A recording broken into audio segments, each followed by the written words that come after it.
irmãos, companheiros de trabalho e de ideal. Nós queremos essa noite estar no coração de vocês, para nós lembrarmos uma vez mais a necessidade de nós cristãos sabermos orar. Mas antes eu quero pedir a vocês que curta a página do Facebook do Jesus Rede Vivo. Inscreva também no canal YouTube do Rede Vivo. Clique no sininho para receber notificações, porque assim nós continuamos com o nosso trabalho de divulgação, ajudando aqueles à distância que precisam ouvir. E hoje eu queria pedir a vocês, como nós vamos fazer oração, e os companheiros estão ligando muito, pedindo ajuda, estão aflitos. Então, um copo d'água perto de vocês, aonde vocês estiverem. Vamos pedir a Jesus que possa abençoar esta água para que possa fluidificar e fazer bem, acalmar os nossos âmagos e nos ajudar a manter o equilíbrio. Nós queremos falar sobre a oração. Muitas vezes as pessoas imaginam que oração é alguma coisa que alguém inventou. No entanto, não é verdade. Quando nós oramos, nós estamos nos ligando ao plano maior da vida. É o momento que o filho fala com o pai. É o momento que a criatura conversa com seu Criador.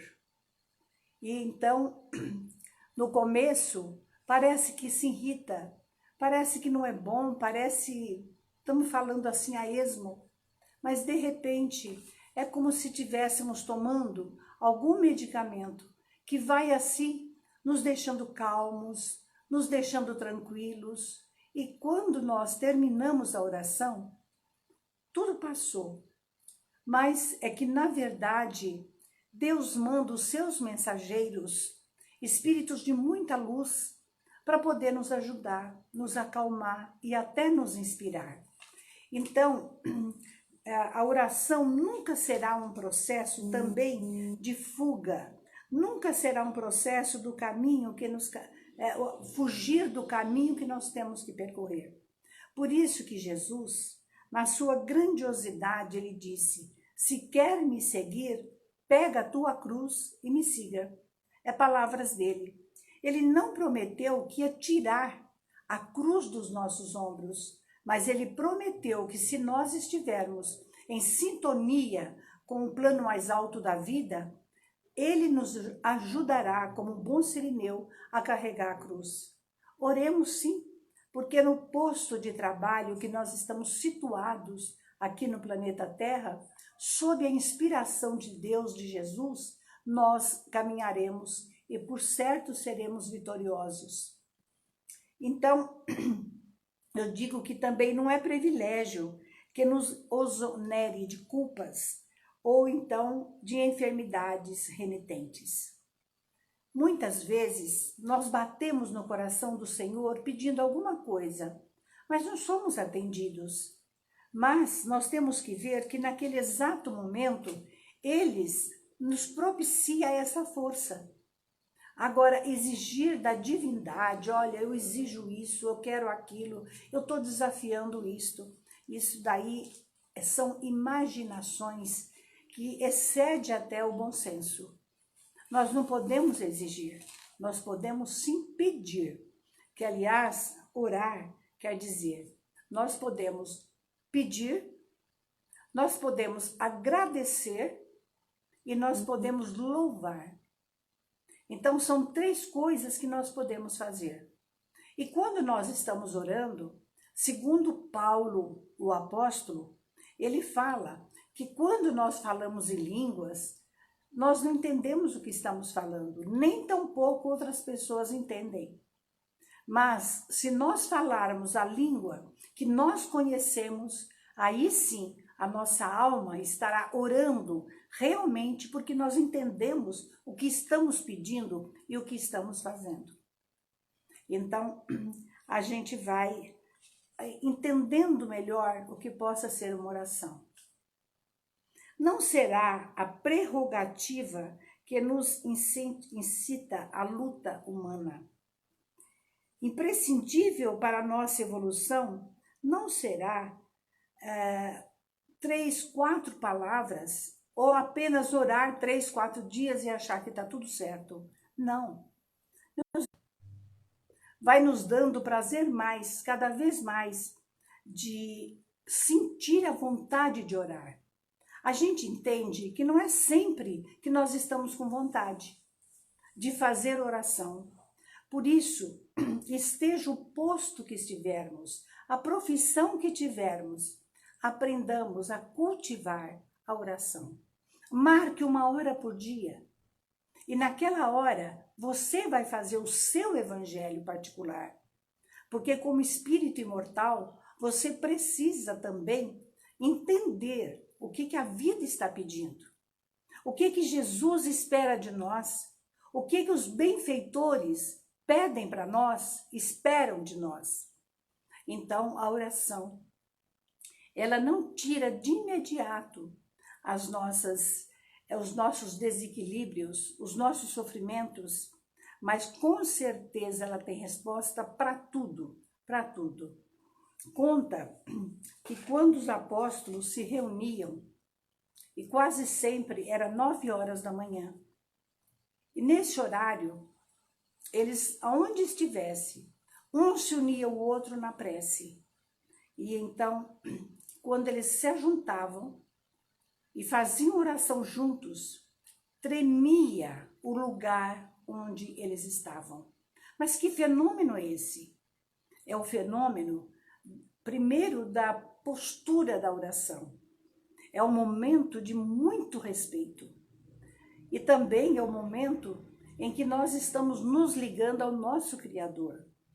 E então, quando esses apóstolos se reuniam, eles que viviam dando, eles viviam dando testemunho do amor que eles tinham em Jesus, de tudo que eles pregavam, eles procuravam vivenciar. Então, quando eles se reuniam, fazia tremer o lugar que eles estavam. Era a força da vibração das tentações. E então, a gente precisa fazer o evangelho. Diz algum benfeitor espiritual que nós alimentamos o nosso corpo diariamente e várias vezes por dia. Por que nós também não adquirimos o hábito de alimentar a nossa alma, o nosso espírito? Companheiros, vocês vão ver que os milagres não existem, mas existe sim um trabalho que é feito. E esse trabalho é como se fosse um milagre, porque nós vamos, de fato, entendendo e pacificando o lugar onde vivemos. Queremos paz no lar? Pois então faça o evangelho 1 vez por semana. Ajunte a família. Abra ao acaso. Vocês vão ver que tem resposta para tudo. Eu vou contar para vocês que certa vez nós tínhamos um problema muito sério para resolver e não sabíamos o que fazer, porque era tão sério, e nós amamos muito o nosso Rede Vivo, porque fez 42 anos, quando o Chico disse que eu tinha que abrir a instituição, eu saí com firme propósito, mas eu pensava que seria assim sempre em minha casa e nunca precisaria mais sair do meu lar para fazer o evangelho. Então, eu pensava assim, mas não foi bem assim. Nós tivemos que lançar mão ao trabalho, nós tivemos que marcar reuniões, nós tivemos que abrir o trabalho da salinha, nós tivemos que construir 2 prédios. E então, o trabalho era para ser realizado, não era só para nós termos, afinal de contas, prédio para quê? Se tudo fica na terra. Mas é porque os espíritos assim determinavam.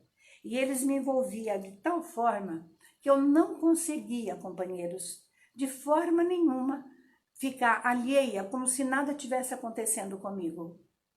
Então, no 2º prédio, no 1º andar, nós temos lá as nossas queridas, não é, menininhas de 90 anos, 80 anos. E essas meninas, elas precisam, não é, da casa. Não que os familiares queiram, não queiram ficar com elas, mas é porque a condição física delas não pode ficar sozinha. Então, nós resolvemos albergá-las. E para isso é preciso uma série de coisas. E uma tarde, a Anvisa chegou lá. E então ela disse que precisava mudar aquilo outro. Gente, era tanta coisa para fazer que eu olhei para eles e disse, é melhor eu parar. É muita coisa. Então, eu lembro muito bem, eles eram em 3. Eles me disseram assim, não, nós não queremos que você feche aqui. Porque é referência para muitas pessoas. Não que eu seja, mas eu acredito que a equipe, toda a equipe, companheiros do Rede Vivo, nós somos em 52 equipes de trabalho. Então, esses companheiros fazem a diferença na nossa vida. E como diz os apóstolos, um vai orando pelo outro, para que nós possamos, de fato, ir vencendo. E então, eles disseram isso, eu disse, então é trabalhar. Mas quando eu cheguei em casa, já estava tão perto o Natal, eu sentei e falei, Senhor, o que quer que eu faça? Será que é melhor parar? E do meu evangelho caiu uma mensagem pequena, muito pequena, mas era de Emmanuel. Eu li a mensagem. Eu confesso para vocês, fazerem também, quando vocês tiverem dúvida, pega um livro que tenha as respostas dos espíritos e vocês vão conseguir entender o que eles querem, como eu entendi naquele momento. Então eu comecei a ler. E disse que uma aprendiz do Evangelho estava numa aflição tão grande, num sofrimento tão grande. Então ele implorou aos céus ajuda. E essa ajuda não chegou. Ele tornou a orar, ele tornou a pedir, mas não vinha resposta. E ele então pensou, Senhor, é como se eu me sinto como se eu fosse desprezado. Então me elucida, me ajuda. E Deus se compadeceu das suas lágrimas e mandou um espírito muito iluminado para poder conversar com ele. E o espírito perguntou o que se passava. E ele conta as aflições. E essa entidade, esse espírito, diz para ele, Deus, o Pai Criador, te mandou uma mensagem, mandou um recado. E ele então se aprumou todo para esperar que recado é esse. Resolveria seus problemas, será? E aí o Espírito disse para ele, ele pediu que você tivesse coragem. Ele então disse, mas coragem eu sou um atleta. Eu já escalei montanhas, eu ganhei corridas, eu colecionei medalhas. Então é estranho dizer que eu tenho que ter coragem. Aí o Espírito disse, mas o que o Pai Celestial mandou te dizer é que você tenha coragem no cumprimento do seu dever. Meu Deus, vocês não sabem o eco que foi para minha alma. Eu tive, depois disto, a vontade, a fortaleza. Em poucos dias eu resolvi todos os problemas. Porque me apeguei na oração. Pedi ajuda para aqueles que pudessem me ajudar. Em poucos dias voltou tudo ao normal. E hoje, com muita alegria, eu quero dizer a vocês, nós recebemos um certificado de um departamento que diz assim, é o Grande Conselho do Idoso do município de São Paulo. E recebemos também elogios até da própria Anvisa. Isto para nós não é orgulho, mas é alegria de ter cumprido com o nosso dever e estar ali junto com aquelas irmãs, amparando-as nos momentos mais difíceis, porque eu acho que quando o corpo envelhece, o Chico certa vez, ele já não estava quase andando, já não ia quase ao centro. Então, visitando ou indo na hora do almoço, ele me disse o seguinte, eu estou agora no ministério da oração, porque eu não posso fazer mais nada. Então, se nós sentimos impotência para fazer alguma coisa, entre também no Ministério da Oração. Marque o seu horário, leia uma mensagem, procure interpretar e faça as suas orações. Vocês vão ver como isso resplandece em volta da criatura. Então, companheiros, a oração é a grande bênção de Deus. É uma arma que Deus colocou nas nossas mãos, no nosso coração e na nossa mente. Lembrem disto. Não se apavore. Não tenha medo de viver, porque na terra Jesus está no leme. Ele é o nosso diretor. Deus, acima de tudo, como é a frase que se usa aqui hoje, junto dos nossos irmãos que são políticos. Então, a gente precisa não extrapolar muito no horário, não é? Mas eu queria dizer, junto com vocês, vamos orar? Vamos pedir nesse momento aquilo que nós mais estamos precisando. Não vamos deixar o medo, a aflição, medo de perdas, medo disso, medo... Não, vamos confiar. O sol brilha cada manhã, nos mandando a mensagem que a luz supera as trevas sempre. Então, Pai de infinita bondade, sustenta-nos o coração no caminho que nos assinalaste. Infunde-nos o desejo de ajudar aqueles que nos cercam, dando-lhes das migalhas que possuímos, para que a felicidade se multiplique entre nós.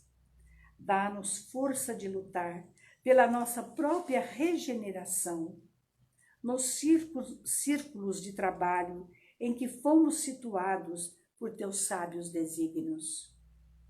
Auxilia-nos a conter nossas próprias fraquezas, para que não venhamos a cair nas trevas, vitimados pela violência. Pai, não deixa que a alegria nos enfraqueça e nem permita que a dor nos sufoque. Ensina-nos a reconhecer a tua bondade em todos os acontecimentos e em todas as coisas. Nos dias de aflição, fazê-nos contemplar a luz através de nossas lágrimas. E nas horas de reconforto, auxilia-nos a estender tuas bênçãos com as nossos semelhantes. Ó Pai, não deixa que tudo que se passa em nosso redor venha nos perturbar, mas dá-nos conformação no sofrimento, paciência no trabalho e socorro nas tarefas difíceis. Concede-nos, sobretudo, a graça de compreender a tua vontade, seja como for, onde estivermos, a fim de que saibamos servir em teu nome e para que sejamos filhos do seu infinito amor. Que assim seja. Mas ainda, as entidades nos pedem para contar para vocês uma psicografia de Chico Xavier. Diz que um industrial que fabricava gasimira, ele estava com um estoque muito grande, mas as dívidas estavam aumentando e ele não conseguia pagar essas dívidas e também não conseguia vender o estoque que ele havia acumulado.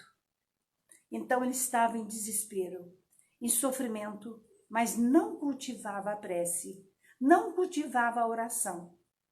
E naquele dia, ele pensou e disse, não, eu tiro a minha vida para que os meus familiares possam viver.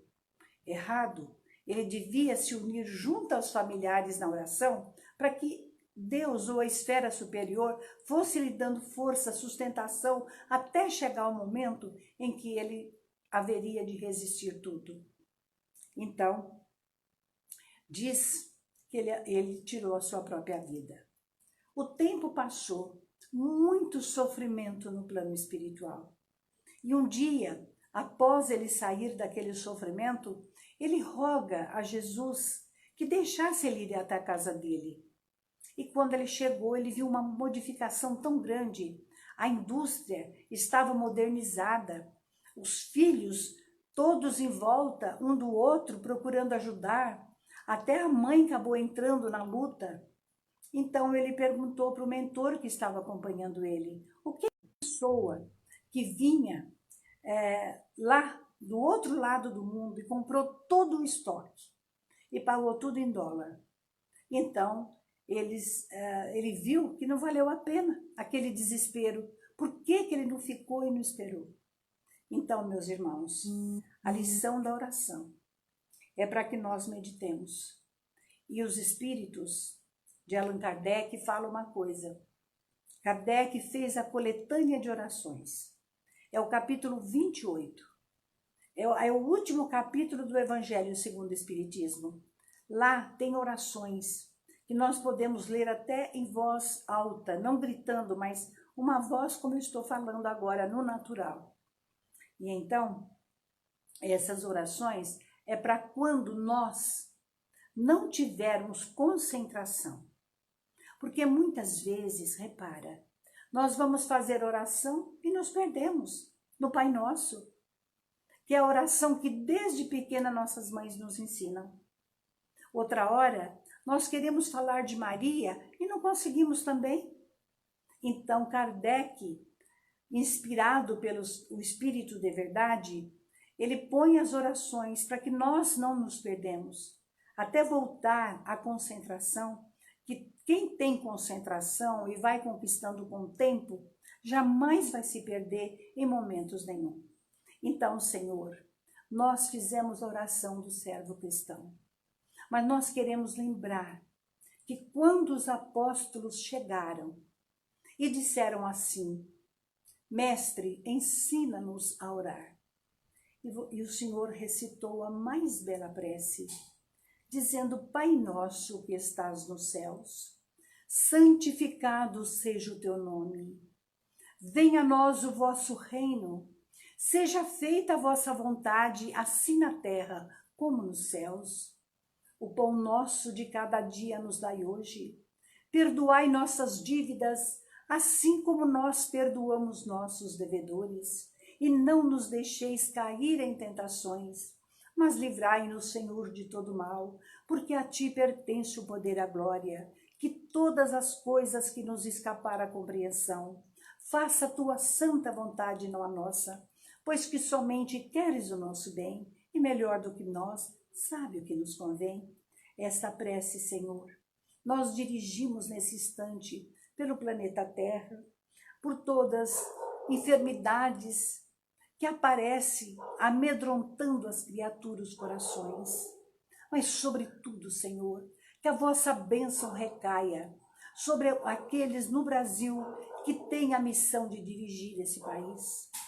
Por todos aqueles que deixaram cargos, que a vossa bênção os recompense pelos momentos em que eles se doaram tanto a fim de vencer a própria peste, vamos dizer assim, Senhor, no nosso planeta. Então, Jesus, nós te entregamos nesse instante o Brasil, que é a pátria do Evangelho. Nós te entregamos também a nossa casa de caridade, cada criatura que ali vai, cada criatura que eleva o pensamento, pedindo-te alguma coisa. Ah, Senhor, abençoa esses corações, abençoa também aqueles que partiram para o plano espiritual, deixando em nós as saudades. Que a vossa bênção esteja com Antônio, esteja com a Marlúcia, esteja também com a Guiomar e tantos outros que passaram pela nossa casa.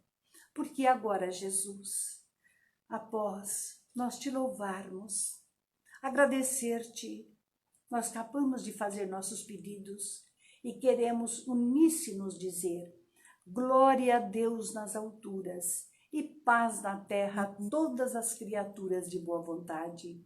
Que a vossa bênção e a vossa paz sustenta-nos na nossa caminhada. Sê conosco então, agora e para sempre. Ó, companheiros, muito obrigado pela presença de vocês. Obrigada pela amizade, pelo carinho. E saibam que eu correspondo cada vibração, cada prece. Eu faço a meditação de madrugada e agradecendo a todos vocês. Então, esses também que estão fora, que estão em outro estado, não é? Nós não podemos esquecer que eles movimentam hoje um trabalho lá na Bahia, a nossa querida Bia com o Trio Grenar, que está distribuindo muita cesta básica. Obrigada, Bia. Eu sei que nós já caminhamos junto aqui em São Paulo. E aqueles que puderem, nós também estamos distribuindo as cestas básicas. Então, aqueles que quiserem dar alimento, elas batem na nossa porta e o Ailton entrega para elas tudo quanto nós temos para ser doado. Irmãos, muito obrigada. Obrigada a todos os companheiros que lutam por esses momentos tão felizes na nossa vida. Louvado seja o Cristo. Tchau.